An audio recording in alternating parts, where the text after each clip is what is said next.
অনেক কিছু পারি না, আমি যতটুকু পারি বুঝাবার চেষ্টা করি না।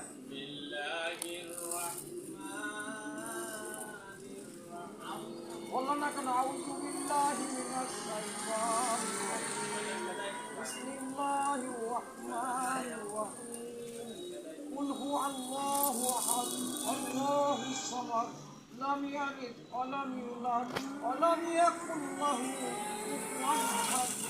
সূরা ইখলাসটা পড়লে যে আল্লাহর পরিচয় আছে, রাসূলের পরিচয় আছে, রাসূলের নামে শুরু আছে, আল্লাহর নামে শুরু হয়। আবার শয়তান থেকে মুক্ত কি? আউযু বিল্লাহি মিনাশ খারাপ সাইড থেকে আল্লাহ খেদাইতে বলছে, শয়তান মুক্ত। আর বিসমিল্লাহ আল্লাহর নাম দিয়ে শুরু হয়। আল্লাহ হাফেজ, আল্লাহ রহমান, আল্লাহ রাহিম। আল্লাহর নাম আছে 99টা নাম, রাসূলের নাম আছে সংখ্যক। উলি আল্লাহর কয়টা নাম আছে?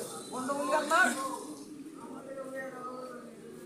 আল্লাহ মালিক, আল্লাহ খালেক। নবীর প্রায় অনেক কটা নাম আছে।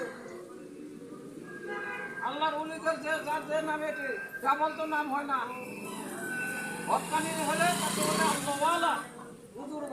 আর বেখানি হয়ে কি বলে গন্ডা, মূর্খ, শয়তান, ভন্ডু।